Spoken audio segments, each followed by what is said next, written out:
رحمه الله تعالى حديث أبي هريرة رضي الله عنه أن النبي صلى الله عليه وسلم قال: تعس عبد الدينار والدرهم والقطيفة والخميصة، إن أعطي رضي وإن لم يعطى لم يرض.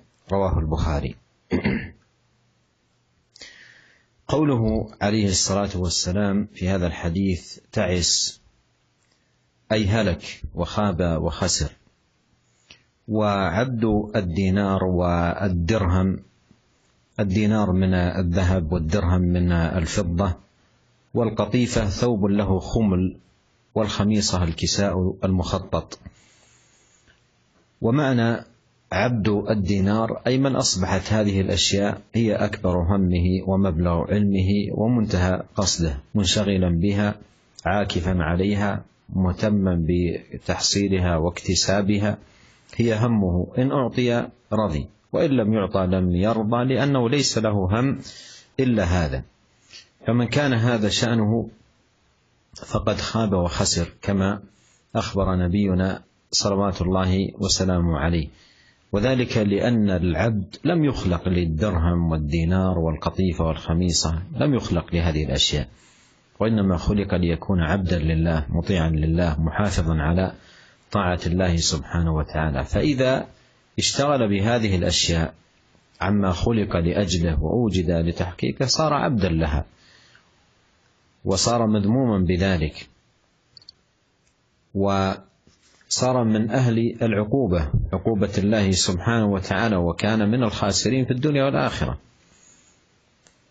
ولهذا يجب على العبد أن يتنبه وأن يستفيد من هذه المتع الدنيوية استفادة لا تكون طاغية على ما خلق لأجله وأوجد لتحقيقه.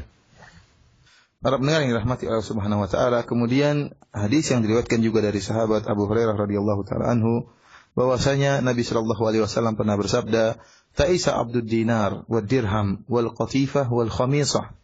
Sungguh ya celaka, ya sungguh merugi para penyembah dinar, penyembah dirham, kemudian penyembah pakaian yang indah atau pakaian kain yang bergaris-garis. In u'tiya radiya wa illam yu'ta lam yarda. Kalau dikasih harta tersebut maka dia akan ridha, senang. Tapi kalau tidak dikasih dunia tersebut maka dia akan tidak senang. Hadis ini diriwayatkan oleh Imam Al-Bukhari. Para pendengar yang dirahmati oleh Allah Subhanahu wa taala, ya. Dalam hadis ini Nabi sallallahu alaihi wasallam menceritakan, menjelaskan tentang para penyembah dunia, penyembah harta. Ta'isa celaka, yaitu merugi, terhinakan dan merugi. Abdud dinar, kata Nabi sallallahu alaihi wasallam, para hamba-hamba dinar. Dinar adalah kita tahu kepingan uang terbuat dari emas, dan dirham adalah kepingan uang yang terbuat dari logam perak. Rasulullah sallallahu alaihi wasallam menamakan dengan hamba dinar atau hamba dirham. Kenapa? Karena tujuan mereka, cita-cita mereka, kesibukan mereka adalah untuk meraih dinar dan dirham dan kain yang indah yang ada uraiannya atau kain yang bergaris-garis, ya.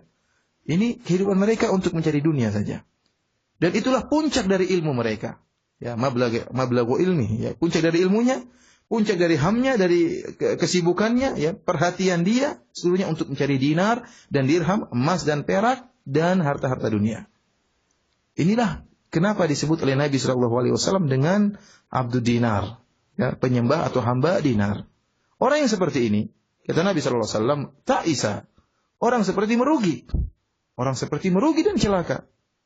Kenapa? Karena seorang hamba diciptakan oleh Allah Subhanahu wa taala bukan untuk dinar. Bukan untuk menyembah dinar, bukan untuk menyembah harta, untuk menyembah benda-benda mati, tidak. Tetapi dia diciptakan oleh Allah Subhanahu wa taala dengan tujuan yang sangat mulia, untuk taat kepada Allah Subhanahu wa taala. Kalau tatkala dia diciptakan di atas muka bumi ini kemudian menyibukkan waktunya, perhatiannya, cita-citanya hanya untuk meraih dunia, untuk meraih dinar dan dirham. Kalau dikasih dia senang, kalau nggak dapat dunia dia pun kecewa, marah-marah. Maka jadilah dia sebagai penyembah dunia, hamba dunia. Dan jadilah dia ya terancam dengan hukuman di akhirat kelak. Oleh karenanya ya, seorang yang bertakwa kepada Allah Subhanahu wa taala hendaknya menjadikan akhiratnya sebagai tujuan, dan tidak menjadikan dunia sebagai sesembahannya.